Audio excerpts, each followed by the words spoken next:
p.m. in Tabiken, that is in the Dungamantum division of the Northwest region of Cameroon. Good evening, dear televiewers. Thank you for joining us on today's edition of the 6 p.m. primetime newscast on Equinoxe television. Representation, I am Immaculate Fokwe. First, our headlines. Family members of deceased Linus and Gilly, a student at the University of Boya, are demanding for justice for their son who died while in detention. They are refuting claims made by the military that he died a natural death while he was being interrogated. And in politics, many political analysts have been questioning if Cameroon really is a democratic country. Their reaction comes after the CPDM won all the 70 seats during the March 12 senatorial elections. You'll be getting their reactions in the course of this newscast. Stay with us.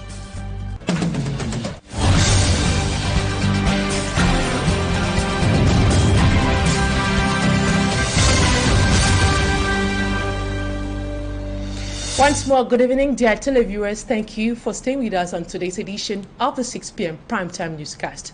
We begin in the Southwest region, where the Kuru family are calling on the Minister of Public Health to urge doctors working in hospitals to be more conscious when the situation comes to them. According to the family that lost 2 children in the course of the accident on the Limbe-Mutengene highway, their children were not given immediate medical attention when they were brought to the hospital. Smajikan Gabriel reports. At the Kukuru family residence in Quarter 5, Mile 4 Bonadikombo in Limbe, the sudden death of their 2 kids in the ghastly motor accident that occurred at Moliwe is still very fresh on their minds. The mother, Esunge Yvonne Epus Kukuru, still has a clear image of what happened on that fateful March 31, 2023, before the kids left the house. They were very happy. I remember I was on my bed when they came, and the little one came and showed me her dress and said, "Mom, my dress is nice." And I said, "Mama, yes, your dress is nice. Go and change your jacket." They should change your jacket. They were happy. Even the neighbors, people living by the roadside, they saw them. They were holding their sister and they were all happy to take their sister to school. Unfortunately, when the accident occurred, before her arrival at the scene, she didn't find her children. But how did she know her kids were involved? It's their bag that they left the house with that I recognized. I saw, and it made me to know that they are involved. That it's the bus that they took. It means they are there. So I had to start looking for them. They told me to go to Mutengene, Ombe, Bingo, to go and check. So I went to Bingo. On going, I called my husband, who was at work at that moment, and told him that our children are also involved in the accident. So he had to leave work to go to my one, because I also heard they took some people to my one. So I went to Ombe, looked for them, I did not see them, and they were at my one. The grandmother of the 2 kids is not happy with the treatment given to her grandchildren, who were not attended to immediately after they were brought to the hospital. She sends this message to the Minister of Public Health, Manauda Malashi. I'm pleading to the authorities concerned in Limbe Provincial Hospital, because that's the first hospital ever here that people can count on. I don't like it. They are telling me here that people have their names, they book them, meaning that if you are referred on Sunday, you have to wait on Tuesday, which is very wrong. I don't like it. The technicians are there, let them be employed. That hospital, that unit is a unit that people are counting on it. It is better your person comes and they try to work on the person and then the patient dies, than that the patient carelessly dies. Like my grandchildren, some of them were not even taken care of before they died. These 2 that died. Kukuru Mika, who was 12 years, was planning to become an electrical engineer after finishing her studies at Government Technical High School Ombe, but that dream was cut short. Mika died alongside her kid sister, Kukuru Zurel, who was 2 years, 10 months old, while the eldest, Kukuru Tiza, 14 years old, is fighting for her life on the hospital bed. Attempts by Equinoxe television to get footages of the victims at the regional hospital in Limbe failed, with officials acting upon firm instructions not to allow anyone apart from family members. Due to this horrible incident, at Moliwe, heavy-duty truck drivers in Fako Division have been on a 4-day shutdown to mourn those who died. They will resume work this Tuesday, April 4, 2023. And in the same vein, the director of the Limbe Regional Hospital, Dr. Nyenti, explains to us what's happening at the moment as far as these victims are concerned. Take a listen to him. We received 13 injured cases at the hospital. There were 13 injured cases. There were 4 corpses for those that we received at the hospital. Now those 13 injured cases were stabilized. The report I got this morning indicated that 13 are still in the hospital. They are still receiving treatment, but they are very stable. Yeah, at least 2 of them have been discharged already. So there's no cause for concern. We are still monitoring those that have issues, and we are going to audit as we go. Pending our system, we have put in place an emergency response plan, so that plan was basically activated. But for now, I think so, because the administration thinks so, the public thinks so. So our response was satisfactory.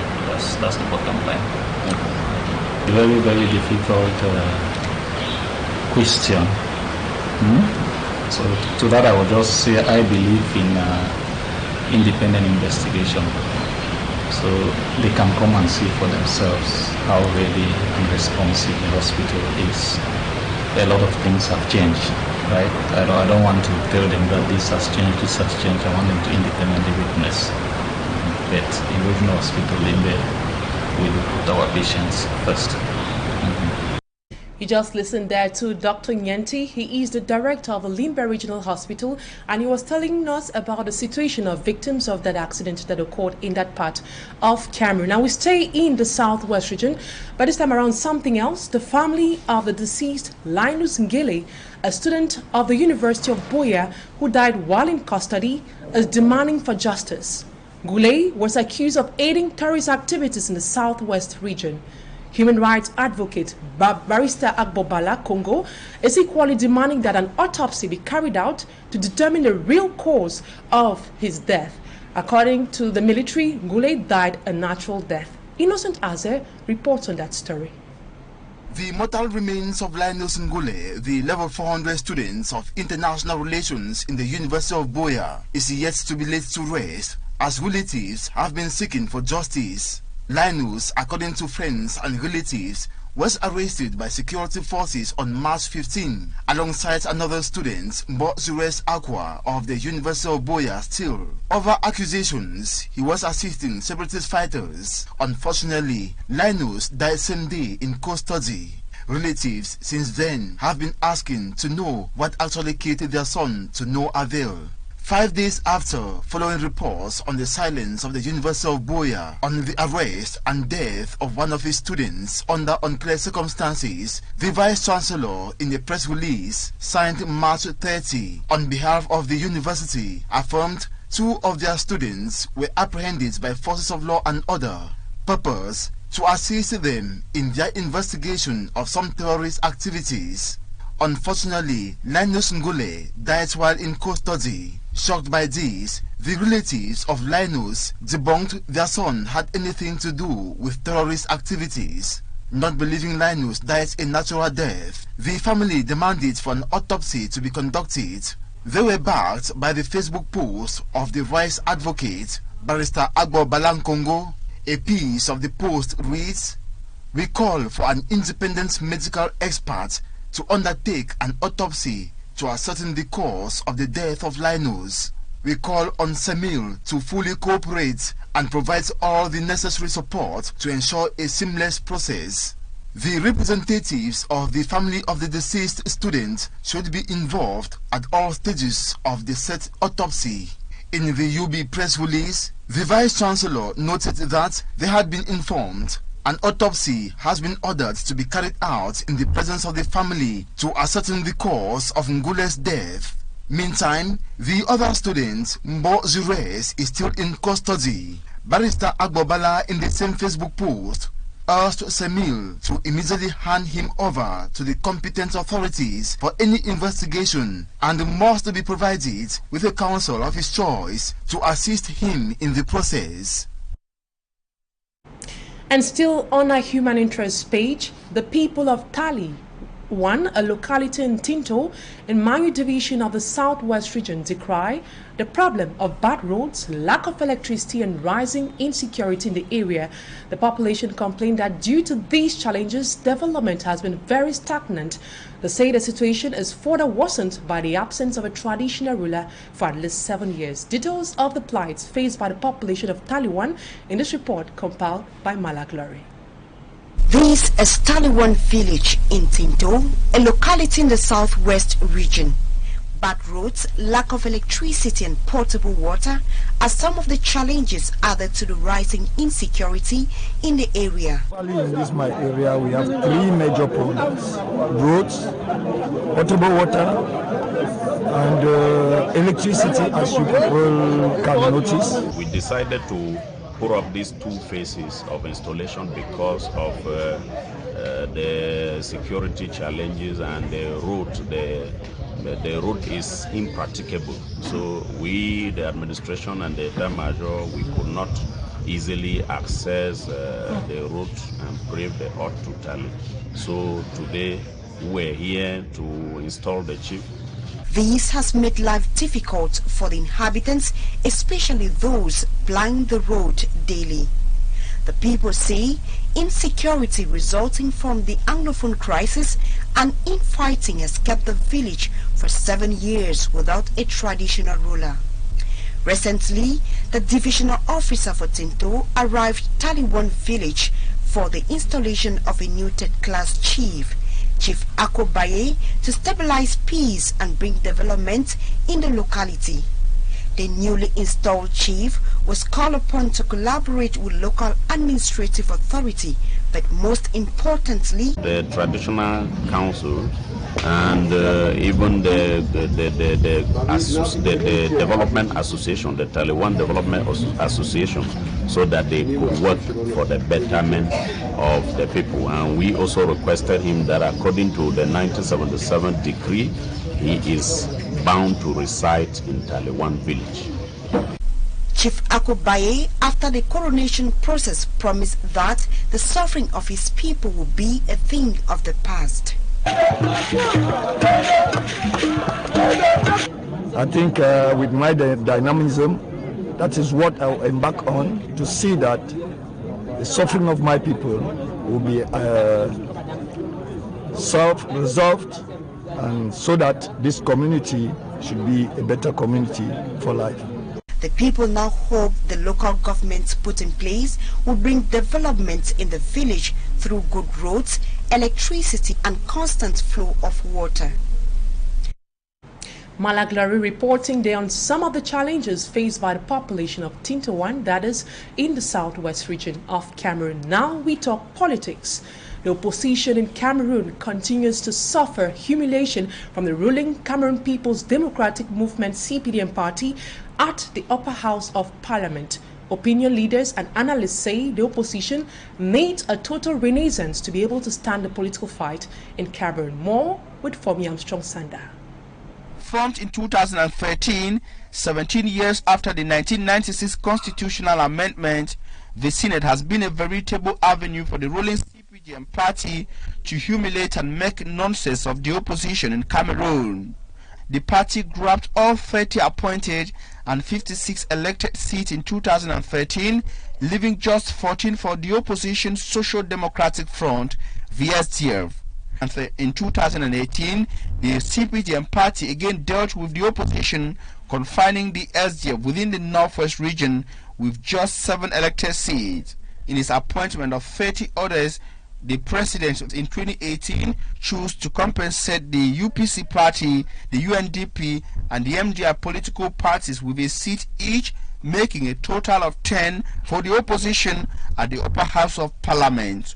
A consistent opposition for which is today evident in the 2023 Senate composition. 94 seats for the CPDM and 6 for the opposition. Some Cameroonians say the opposition has lost its essence. We've seen political parties which are supposed to be opposition, they carry themselves to be the G20, the G29 and the G100. So how do you say, those are people who are supposed to be opposition and they carry themselves to meet the ruling party, but no, you can give us small thing and we'll be with you. You cannot blame the ruling party, but so long as the ruling party is in play, we're talking about a government that has been in play for 40 years. He, however, disagrees with the view that the opposition is irrelevant in Cameroon. I will count in the words of one of opposition party leader in Cameroon, that's Madame Edika Awala, who actually said, and I like her way, she was very frank with saying that there is no way that you can topple the government of Mr. Biya through the ballot boxes. There is no way. That is what she said, and I will tell you, so long as Mr. Biya is still in power, so long as he is still ruling, there is no way you can win him through the ballot boxes. But that does not mean that there are no oppositions. There are other ways that Cameroon can have a new face. Commenting on the consistent fall of the SDF without and within the Senate, opinion leader and social analyst Dr. Nick Nwanyang questioned the use of a single miserable SDF senator to the SDF party and the nation Cameroon. The SDF, which he says had the power to share Cameroon on a 50-50 basis with the ruling CPDM party in 1992. And still on our political page, the political performance of the Social Democratic Front SDF party has been dwindling over the years. The once main opposition party has continuously been losing seats at the Senate. Anabila spoke with some political analysts who blame the situation on poor mobilization and other internal squabbles at the helm of the SDF party. More in her report. Cameroon's once revered and influential opposition party, the Social Democratic Front, has for some time now been losing its popularity. After the first senatorial election in April 2013, the SDF won 14 seats. This number unfortunately dropped to 7 during the just ended senatorials, counting for the 2018-2023 Senate. A political analyst, Dr. Louison Esomba, attempts reasons for the decline of the SDF political game. Le SDF a commencé à piquer du nez à partir du choix de Joshua aussi. The SDF began to decline after the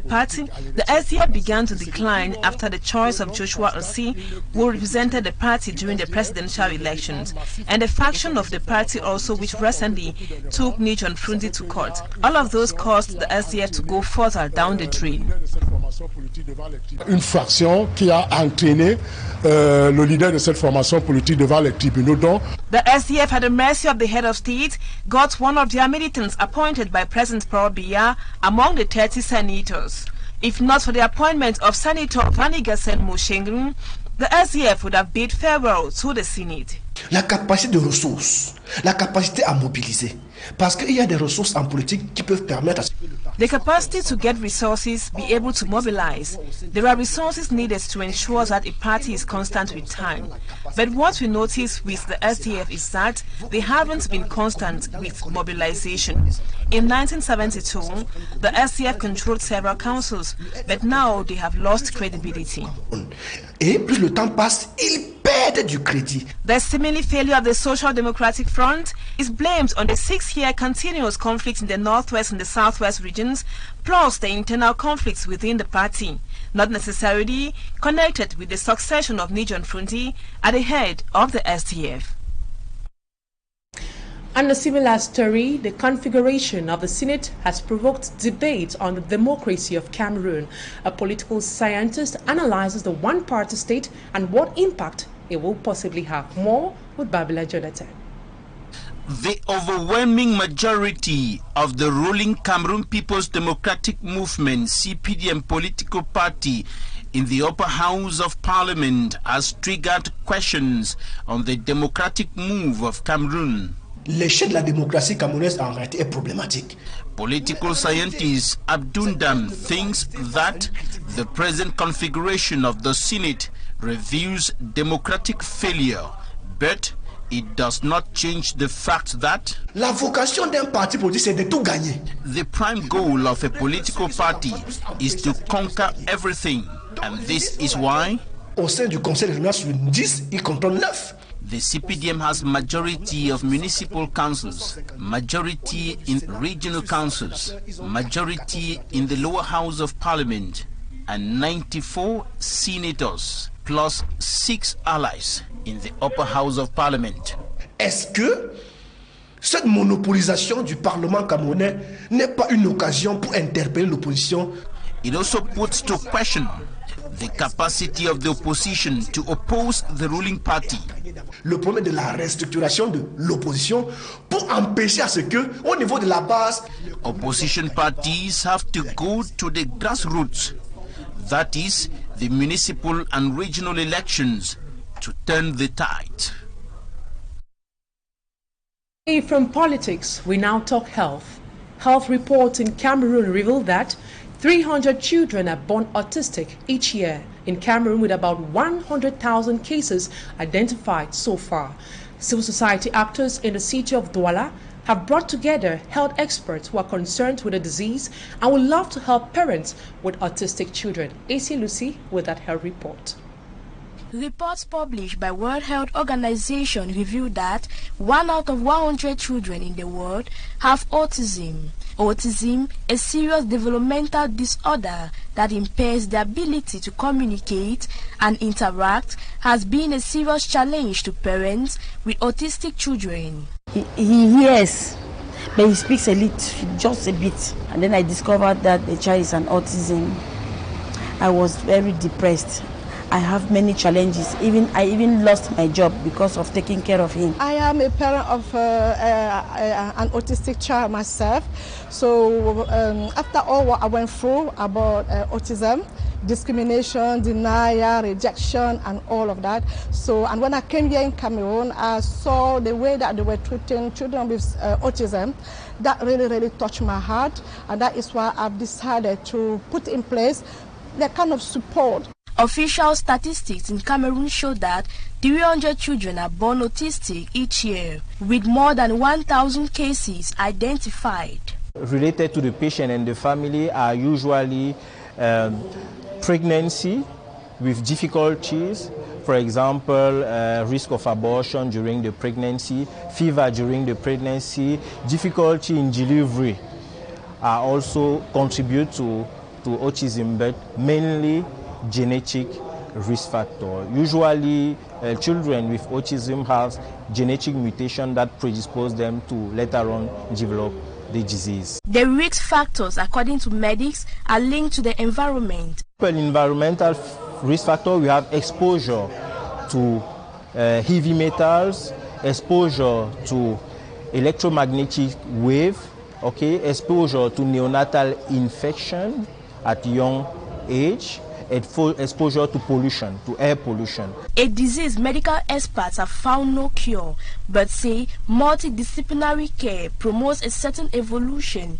in social interactions. Me, as special therapist, what I have to do is to bring the child maybe with objects, maybe with images, maybe with by playing each day, and to give name for different elements that we have in our environment, yes, for him to know, let them, and now to link everything, for him to know that all those things are linked, and then we can use them for develop the competencies in language. World Autism Day, celebrated on the 2nd of April, is a call to bring up awareness about autism, accepting and supporting autistic people in the society and workplace. And let's now take this advertorial as 7 Academy, a program.